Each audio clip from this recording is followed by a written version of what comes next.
بسم اللہ الرحمن الرحیم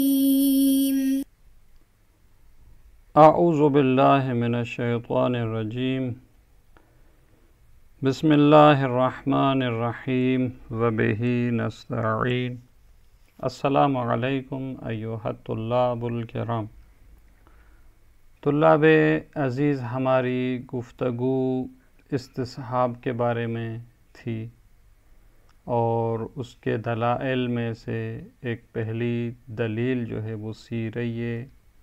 اوکلا کے نام سے گزر چکی۔ اب ان دلائل میں سے ایک دلیل جو ہے وہ منہا الاجماع علیہ، ان ادلہ اور دلائل میں سے ایک دلیل جو ہے وہ اجماع اور علماء کا اتفاق ہے اس استصحاب پر کہ یہ استصحاب جو ہے بعنوان ایک دلیل معتبر ہے۔ مثلا صاحب کتاب ایک قول کو نقل فرماتے ہیں، کما نقل عن صاحب المبادی، کتاب صاحب مبادی سے جو نقل ہے، انہ قال، انہوں نے کہا ہے صاحب مبادی نے کہ الاستصحاب حجت، یہ استصحاب جو ہے حجت ہے۔ اب اس استصحاب کے حجت ہونے کی دلیل انہوں نے کیا ذکر کی ہے؟ فرماتے ہیں لِإِجْمَاعِ الْفُقَهَاءِ، فقہاء کا اجماع ہے۔ تو یہ اجماع جو ہے یہ یہاں پر بھی جس طرح ذکر ہوا بطور دلیل لا رہے ہیں کہ فقہاء کا اجماع ہے کس بات پر؟ کہ عَلَىٰ أَنَّهُ مَتَى حَصَلَ حُکْمٌ، جب ایک حکم حاصل ہو جائے، ثُمَّ وَقَعَ الشَّكُّ، پھر یہ شک ہو جائے اس میں کہ فی انہ طرأ ما یزیلہ، آیا کوئی ایسی چیز آئی ہے جو اس حکم کو زائل کر دے، ام لا، یا اس کو زائل نہ کرے، تو فرماتے ہیں یہاں پر جو ہے وجب الحکم علی ما کان اولا، تو یہاں پر واجب ہے حکم کرنا اس چیز پر جو پہلے تھی، یعنی یہ وہی یقین سابق کی طرف اشارہ ہے جس طرح استصحاب میں یقین سابق ہے۔ تو کہتے ہیں حکم واجب ہے کہ اسی پر لگایا جائے جو پہلے حکم تھا۔ تو یہاں سے معلوم ہوتا ہے کہ یہ اجماع جو فقہاء کا ہے وہ اسی استصحاب کی معنی پر ہی ہے۔ اور خود صاحب کتاب فرماتے ہیں وَلَوْلَا الْقَوْلُ بِأَنَّ الْاسْتِصْحَابَ حُجَّةٌ، اگر یہ جو فقہاء نے استصحاب کو جو ہے وہ مانا ہے اور اس کو دلیل کیا ہے، تو کہتے ہیں اگر یہ استصحاب حجت نہ ہوتا تو اس مورد میں لکان ترجیحا لأحد طرفی الممکن من غیر مرجح،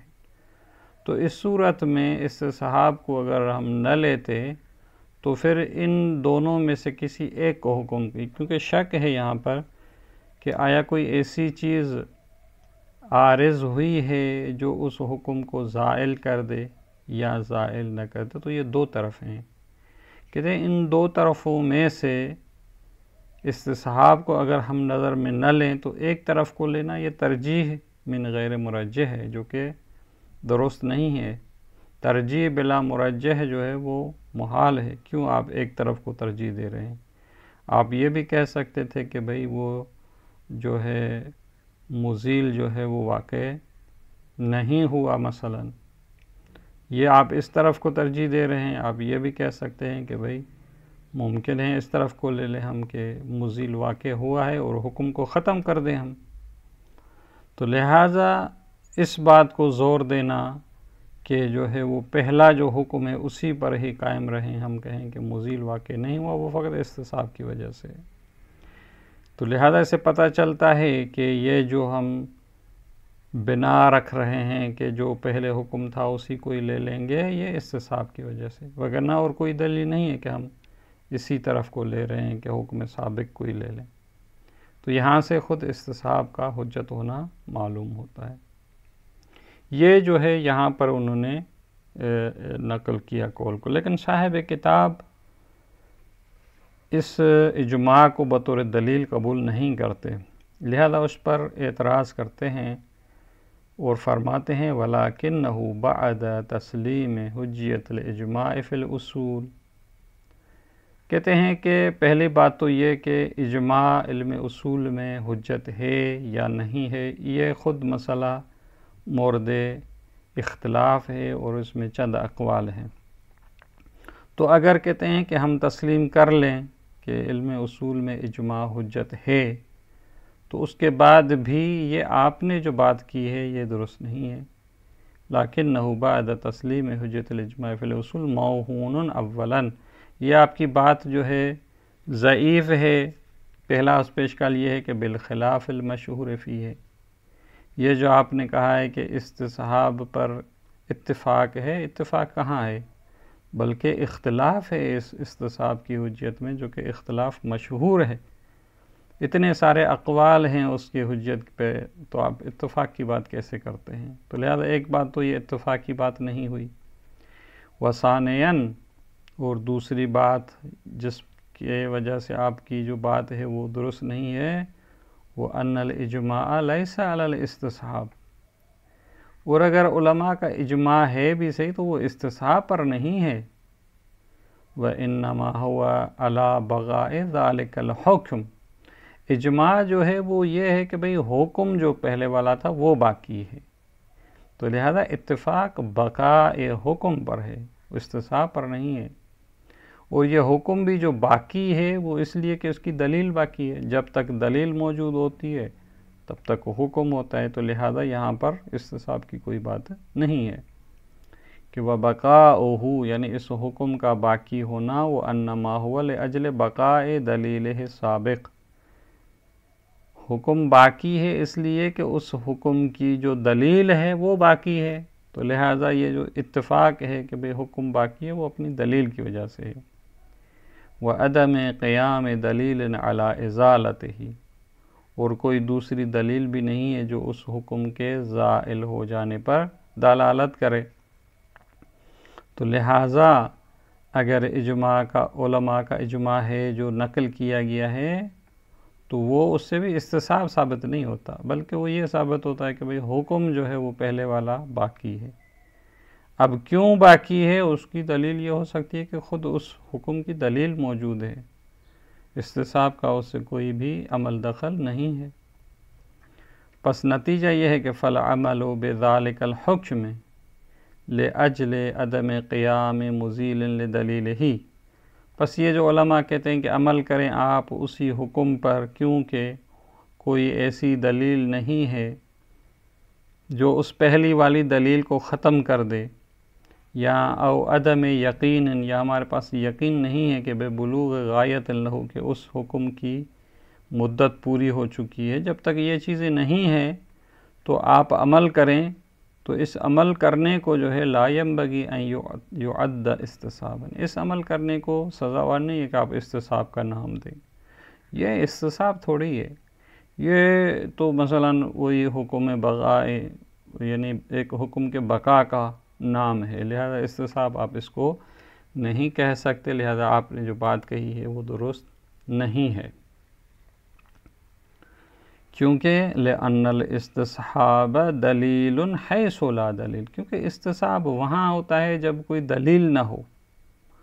اور ہم یہ بھی کہہ رہے ہیں کہ وہ حکم اس اپنی دلیل کی وجہ سے باقی ہے، تو جب دلیل اس کے پاس موجود ہے تو پھر استصحاب لانے کی کوئی دلیل نہیں ہے۔ وَهُنَا الدَّلِيلُ الْأَوَّلُ لَمْ يَرْفَعْهُ رَافٍ، کیونکہ ہمارے پاس جو اس حکم کی پہلی دلیل ہے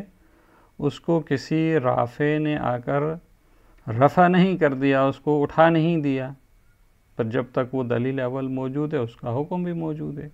لہذا یہاں آپ استصحاب کو کہاں سے لے آ رہے ہیں؟ اور یہاں پر جو ہے ایک دوسری دعوی اجماع، اس کو بھی صاحب کتاب رد کرتے ہیں، کہتے ہیں وہ بھی جو ہے وہ اجماع جو ہے وہ استصحاب کی وجہ سے نہیں ہے۔ کما ان دعوی الاجماع علی الحکم السابق عند الشک فی النسخ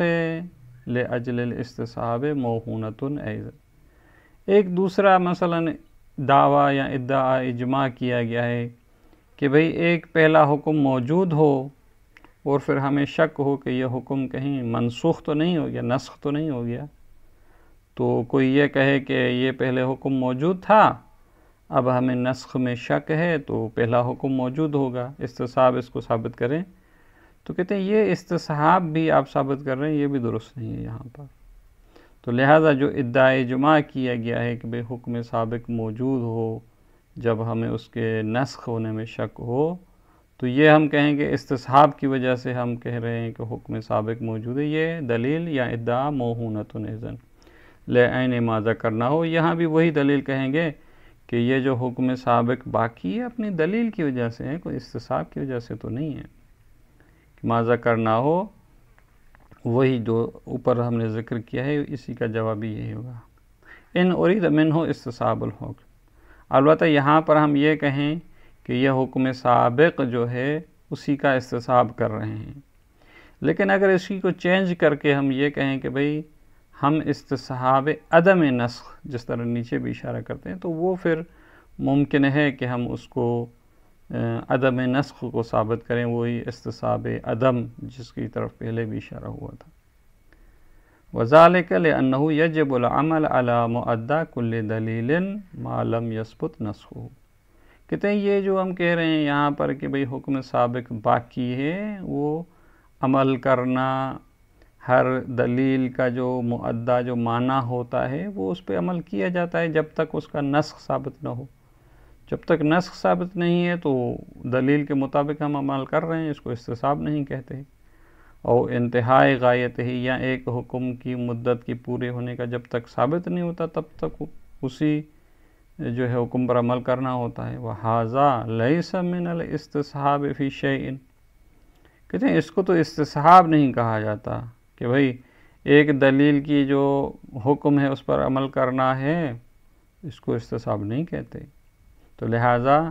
یہ جو ادعا کی گئی تھی کہ بھئی استصحاب یہاں سے ثابت ہوتا ہے، یہ بھی درست نہیں ہے۔ البتہ نعم، جس طرح اشارہ کیا میں نے کہ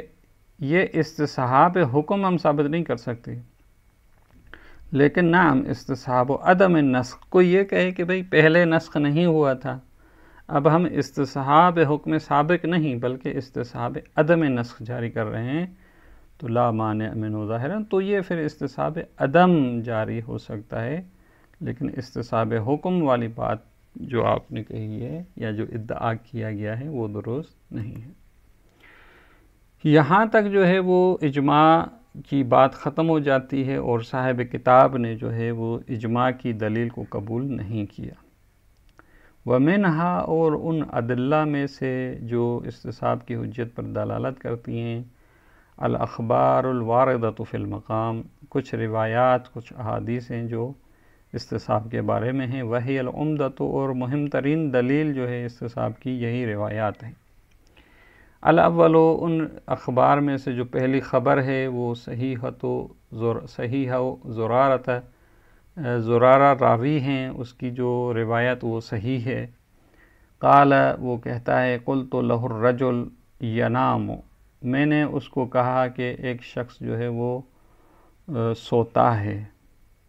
وہو علی وضوء، در حال کہ وہ باوضو ہے، یعنی وضو میں ہے اور اس کو نیند آ گئی۔ تو ایوجب الخفقۃ والخفقتان علیہ الوضوء، کہتے ہیں اس کو ایک پن کی یا دو پن کی اگر آ جائے تو آیا یہ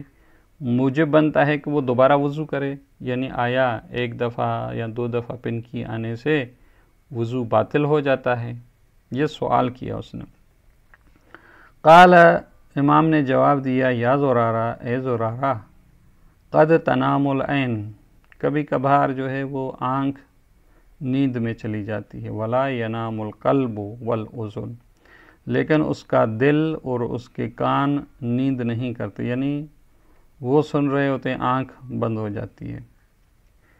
فَإِذَا نَامَتِ الْعَيْنُ وَالْأُذُنُ وَالْقَلْبُ فَقَدْ وَجَبَ الْوُضُوءُ، جب یہ تینوں نیند میں چلے جائیں، یعنی آنکھ بھی نیند میں چلی جائے، کان بھی اور دل بھی، یہ تینوں جب تینوں پر نیند کا غلبہ ہو جائے تو پھر وضو واجب ہوتا ہے، یعنی یہ تینوں کا نیند میں چلا جانا جو ہے وہ پھر موجب بنتا ہے تو وضو واجب ہو۔ پھر وہ دوسرا سوال کرتا ہے، قُلْتُ فَإِنْ حَرَّكَ فِي جَنْبِهِ شَيْءٌ وَهُوَ لَا يَعْلَمُ اگر اس کے نزدیک یا سائیڈ میں کوئی چیز حرکت کرے اور اس کو پتہ نہ چلے تو آیا یہ بھی ہم کہہ سکتے ہیں کہ اس کو وضو کرنا چاہیے؟ قال، پھر امام نے کہا لا حتی یستیقن، پھر بھی اس کا وضو باطل نہیں ہے یہاں تک کہ اس کو یقین ہو جائے کہ انہو قد نام، وہ سو چکا ہے، حتی یجأ من ذالک امر بین، یہاں تک کہ اس کے لیے اس سونے کے بارے میں ایک واضح دلیل آ جائے تو پھر ٹھیک ہے۔ وَإِلَّا، وگرنہ جو ہے ایسے صرف جو کہنا جو ہے یہ وضو کو باطل نہیں کرتا، فَإِنَّهُ عَلَى يَقِينٍ مِّن وُضُوئِهِ، چونکہ اس کی حالت سابقہ یہ تھی کہ یہ وضو میں تھا، جس طرح یہاں بھی کہا گیا کہ وَهُوَ عَلَى وُضُوءٍ، وہ اس کی حالت یقین یہ تھی کہ وہ وضو سے ہے۔ وَلَا يُنْقَضُ الْيَقِينُ بِالشَّكِّ، اور یقین کو شک کے ذریعے سے توڑا نہیں جاتا۔ حالت سابقہ اس کی وضو کی ہے، شک یہ ہے کہ آیا اس کو نیند آ گئی ہے یا نہیں، تو حالت سابقہ جو ہے اسی کو ہی لیا جائے گا۔ وَلَكِنَّهُ يَنْقُضُهُ بِيَقِينٍ آخَرَ، یقین کو دوسرے یقین سے توڑا جا سکتا ہے۔ اگر یقین آ گیا کہ مجھے نیند آ گئی ہے، پھر جو ہے وہ وضو اس کا ٹوٹ جاتا ہے۔ تو یہ وہ روایت ہے جس میں یہاں جو ہے یقین کو شک کے ذریعے نہیں توڑا جاتا، وہ استصحاب میں بھی یہی ہوتا ہے کہ پہلا یقین جو ہے وہ موجود ہوتا ہے، اسی کو لیا جاتا ہے، اور حالت شک اس کو جو ہے وہ ختم نہیں کرتی۔ اب صاحب کتاب کہتے ہیں کہ اس دلیل کی سند کو اگر ہم دیکھیں تو یہاں انہوں نے یہ کہا تھا قلت لہو، یہ ضمیر ہے، تو یہ سوال پیدا ہوتا ہے کہ یہ لہو سے مراد کیا ہے؟ ممکن ہے کوئی دوسرا شخص ہو، امام نہ ہو، تو اس کی طرف اشارہ کرتے ہیں ولا یضر اضمارها، کہتے ہیں اس کا مضمر ہونا یا ضمیر کا استعمال جو ہے اس روایت میں وہ کوئی مشکل نہیں ہے، کیونکہ لأن مثل زرارہ، کیونکہ زرارہ جو ہے وہ امام کے ایک بزرگوار ساتھیوں میں سے تھے، تو لا یستفتی من غیر الامام علیہ السلام، تو وہ کبھی بھی امام کے علاوہ کسی دوسرے سے فتویٰ نہیں پوچھتے تھے، تو وہ لہذا وہ جو قلت لہو ہے تو وہ مراد اسی امام ہی ہے، تو لہذا اس میں سند کے اعتبار سے کوئی مشکل نہیں ہے۔ اور دلالت کے اعتبار سے بھی ووجہ الدلالت، اور جو دلالت ہے اس روایت کی کہ ان الموردہ، اس میں جو خصوصاً اس نے وضو کے بارے میں سوال کیا ہے، وَإِنْ كَانَ هُوَ الْوُضُوءُ، وضو کے بارے میں ہے، لیکن قولہ علیہ السلام، لیکن امام کا جو فرمان تھے یہاں پر جو یہ امام نے فرمایا وَلَا يُنْقَضُ الْيَقِينُ بِالشَّكِّ، یہ ایک عمومی قانون ہے، یقین کو شک کے ذریعے نہیں توڑا جائے گا، اب وہ وضو کے بارے میں ہو، کسی دوسری چیز کے بارے میں ہو، ابداً الی آخرہ، اس طرح جو اس روایت کا آخری حصہ ہے یہ ظہور رکھتا ہے، یہ اس کی معنی ظاہر یہی ہے کہ فی انہ قضیۃ مطلقۃ، یعنی یہ ایک ایسا قانون ہے، قضیہ مطلقہ ہے جو آپ ہر جگہ فٹ کر سکتے ہیں، جہاں پہ بھی آپ کو حالت یقین پہلے ہو اور پھر شک بعد میں آ جائے تو وہ حالت یقین جو ہے وہ شک کے ذریعے نہیں توڑی جائے گی۔ اور اس کی معنی بھی یہی ہے وَمَعْنَاهَا لا ترفع الید عن یقین کالسابق، یعنی تم جو ہے اپنے یقین، جو پہلے والا یقین ہے اس سے تم ہاتھ نہ اٹھاؤ، بل اعمل علیہ فی الوضو، بلکہ تم جو ہے اس پر عمل کرو اپنے وضو میں، یعنی جو اپنا وضو ہے اس کو برقرار رکھو، وَنَحْوِهِ، اور اسی طریقے سے دوسرے موارد بھی مما ہوا شبیہ بہ فی المورد، جو اسی مورد وضو کے مشابہ ہوں، تو وہاں پر یہ سب کچھ جو ہے قانون جاری ہو سکتا ہے کہ حالت یقین جو سابق ہے اس سے ہاتھ نہیں اٹھایا جائے گا، بلکہ اسی کے مطابق ہی عمل کیا جائے گا۔ تو یہ جو ہے روایت کا جو ہے وہ دلالت ہے۔ اب اسی کے بارے میں اور بھی مباحث ہیں، انشاءاللہ جو ہے وہ اگلے جلسے میں پڑھیں گے۔ والسلام علیکم ورحمۃ اللہ وبرکاتہ۔